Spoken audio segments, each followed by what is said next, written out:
Class 12th Chemistry. Now, today we discuss properties of colloidal solution. First property is colligative properties. What is colligative properties? Which depends upon the quantity of substance. In solution chapter we discuss 4 properties: elevation in boiling point, depression in freezing point, osmotic pressure, relative lowering in vapor pressure. Now we discuss here how colligative properties related to the colloidal particles.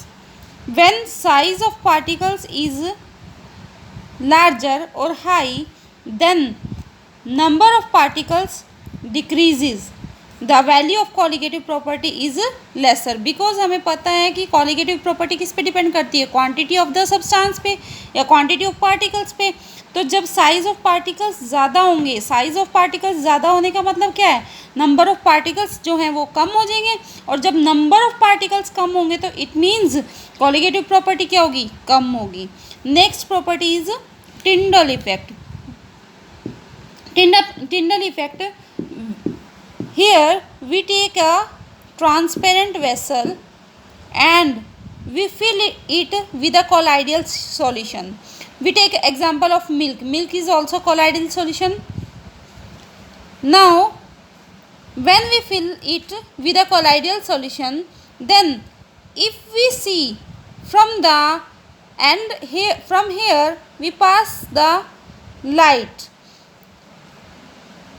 When we pass the light through the solution, then we see from two sides. One along the path of the light, जिस direction से light pass कर रही है उस direction से opposite side से देखेंगे, और एक perpendicular to the direction of light, मतलब ऊपर की तरफ से देखेंगे.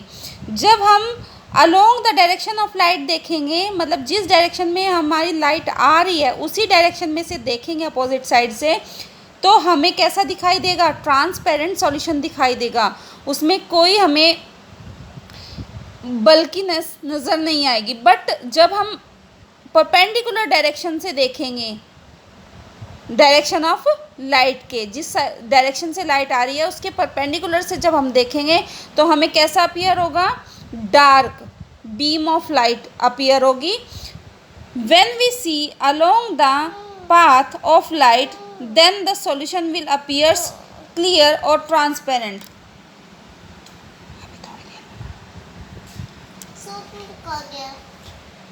When we see along the path of light, then solution will appear clear or transparent. When we see through the solution with the perpendicular path or direction of light, then the solution will appears dark और path of beam is eliminated. brightness नज़र आएगी. मतलब ये जो इस तरह से scattered कर देगी, जितनी भी पॉसिबल डायरेक्शंस होगी उतनी डायरेक्शंस में वो लाइट को क्या कर देगी, स्कैटर्ड कर देगी. और इस पाथ को हम क्या बोलेंगे, टिंडल कॉन बोलेंगे.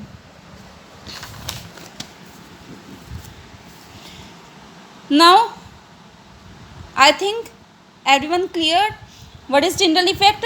That is scattering of light by the colloidal particles in all possible directions. For example, cinema hall.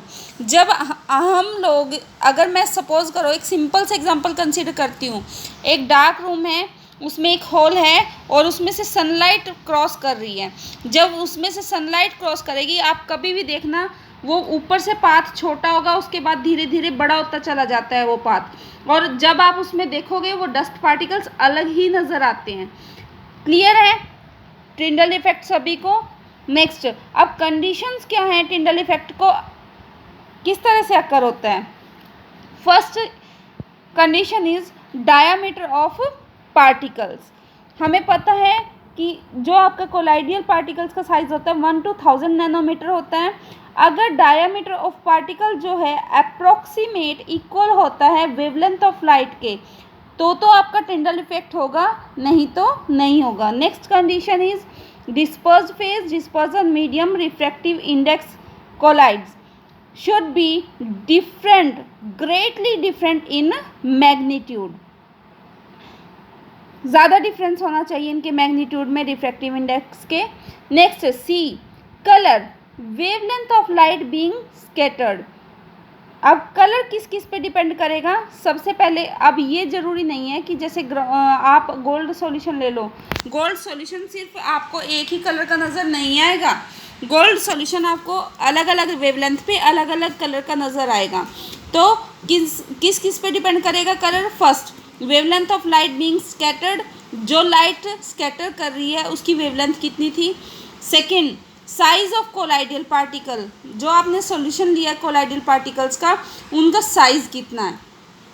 Obviously अगर 100 नैनोमीटर है साइज और एक का 1000 नैनोमीटर साइज है, दो कोलाइडियल सॉल्यूशन लिए हमने जिनमें कोलाइडियल पार्टिकल का साइज एक में 100 नैनोमीटर है, एक में 1000 नैनोमीटर है, तो कौन से वाला ज़्यादा स्कैटर्ड करेगा लाइट को? 100 नैनोमीटर, मतलब जिसका साइज कम होगा वो ज़्यादा स्कैटरिंग करेगा और वो आपको ज़्यादा कलर शो करेगा. Next is Brownian movement. Brownian movement क्या होता है? Movement of zigzag motion of colloidal particles. Zigzag motion like that, this direction, this this this this this this this, उसकी कोई डायरेक्शन नहीं होती, वो किसी भी डायरेक्शन में मूव कर सकता है, उसको हम क्या बोलते हैं? Zigzag motion. ब्राउनियन मोशन जो है वो दो चीज़ों पे डिपेंड करता है, dispersed phase and dispersion medium. Dispersed phase के साइज पे डिपेंड करेगा और डिस्पर्जन मीडियम की विस्कोसिटी पे डिपेंड करेगा. अगर अभी आपने पीछे पढ़ा है, अगर साइज जो है छोटा होगा पार्टिकल्स का तो मूवमेंट कैसी होगी? ज़्यादा होगी. और अगर विस्कोसिटी कम होगी, विस्कोसिटी अगर सपोज करो मैं हनी का एग्जांपल लूँ, विस्कस है, उसके अंदर से क्रॉस करोगे तो बड़ा मुश्किल हो जाएगा, ठीक है, और उसमें मोशन बहुत कम होती हैं, तो उसमें तो मोशन इतनी पॉसिबल ही नहीं है. तो क्या कहेंगे? If viscosity is less than Brownian motion is high. जितनी ज़्यादा मोशन होगी उतनी ही ज़्यादा स्टेबिलिटी होगी. Brownian motion is high then stability is also high. Now this is topic for today. Have a nice day all of you.